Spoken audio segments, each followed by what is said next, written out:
Yeah, that's over.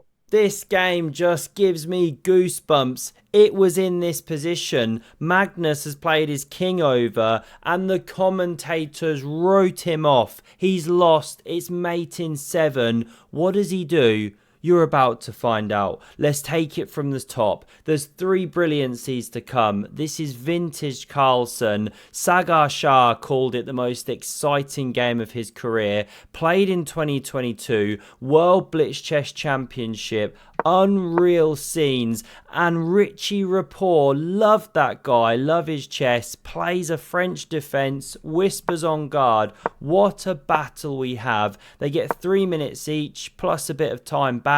That's known as excrement, and this is known as the winnower variation. Super sharp, super exciting. Fischer called it anti-positional because you give up the bishops, you weaken your king side.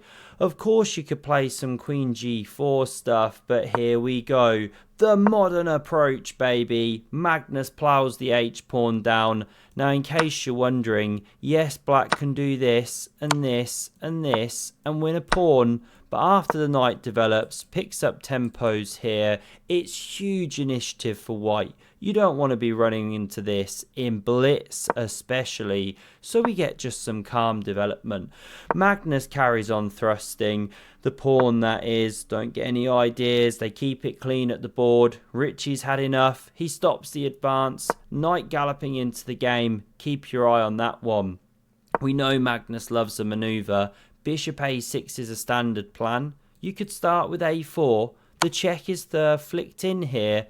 Bishop blocking, and again a4, very playable line. But Magnus drops back, goading this one. Come at me, bro. The explosive c4 played. It's a connect four. Richie Rapport wins himself a wonderful new pair of donut shorts. Look at him there, sporting them. Wore them regularly when he was a second to Ding Liren during the World Chess Championship a couple years back. Magnus backs off here. Whose bishop is stinkier? It's hard to say. Neither is great. This is a weird move, but it does sit on the head of the pawn. Stop it advancing. Stop bishop a3. Whoopsie, it's late in the day here. And also, it pressures here. And watch where this queen heads. It's nuts. First the knight's on the edge of the board. Magnus Schwarzenegger does not approve.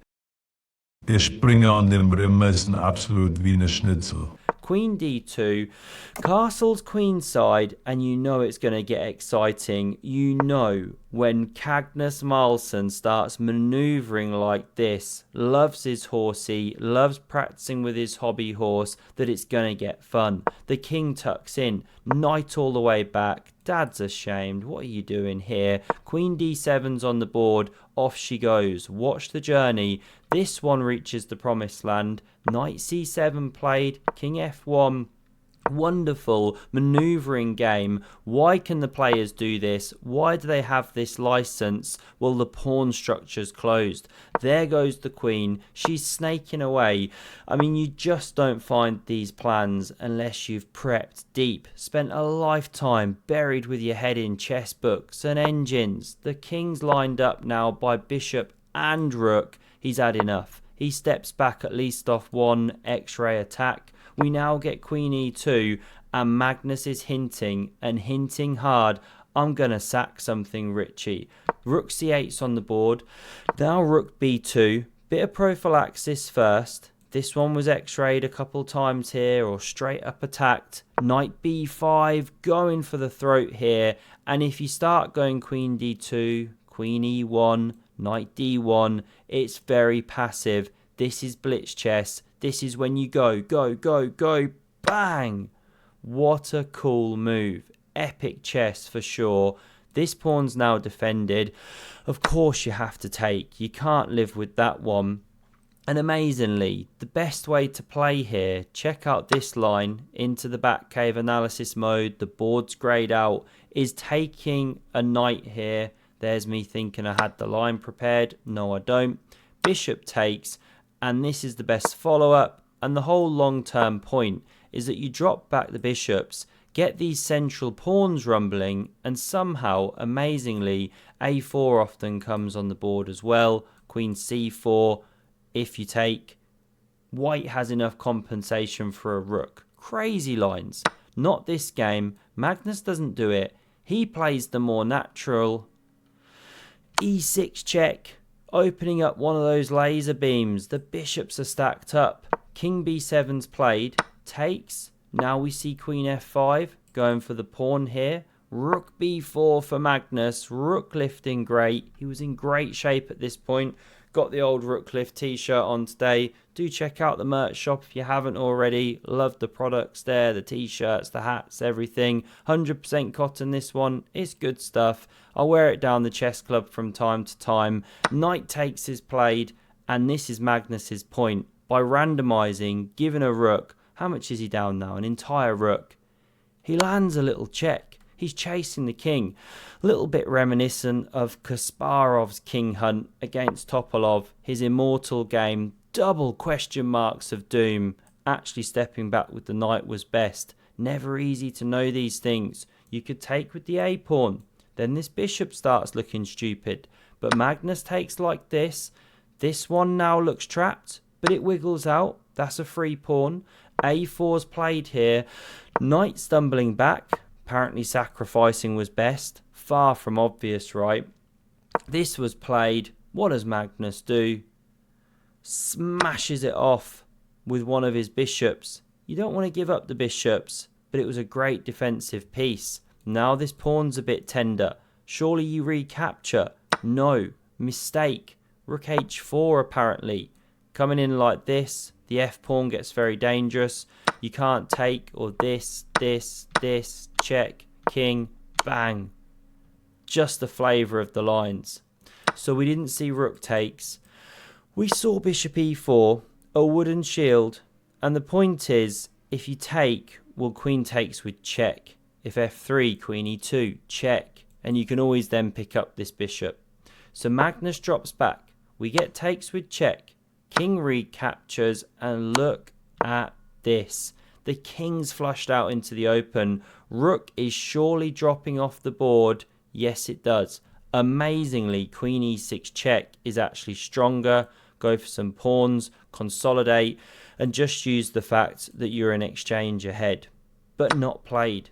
I mean, who's not playing that move? Looks amazing, but now check. And the Magnus counterattack is on the way. Such a wild game. We get rook h d8. Big mistake actually. Apparently g6 best, but very, very difficult to understand. Low on time, even on loads of time.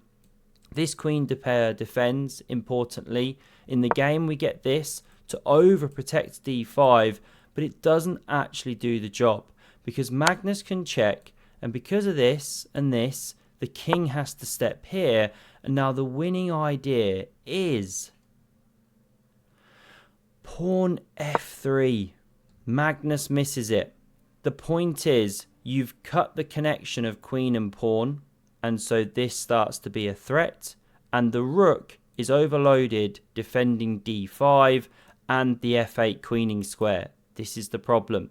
The minute it goes, you take, and not just with check, it leads to a mate. And this rook's glued to c6 for the same reasons. Winning move, missed. Magnus blunders like an absolute patzer. Just kidding, of course. Rook takes his played here. He invades. It looks terminal, but he's missed the detail. So understandable. Low on time. What does Richie play? Rook takes on f4. What a shot. If king takes, the natural move, does queen e4, check, and mate. The pawn combines with the queen to shut the trap. So, pawn takes, but now the white king is woefully exposed. Don't step to f5, queen h3 check, and skewer business. So we get this, loads of checks now, and Richie's got a draw on tap if he wants it, but he wants more and he pushes that p.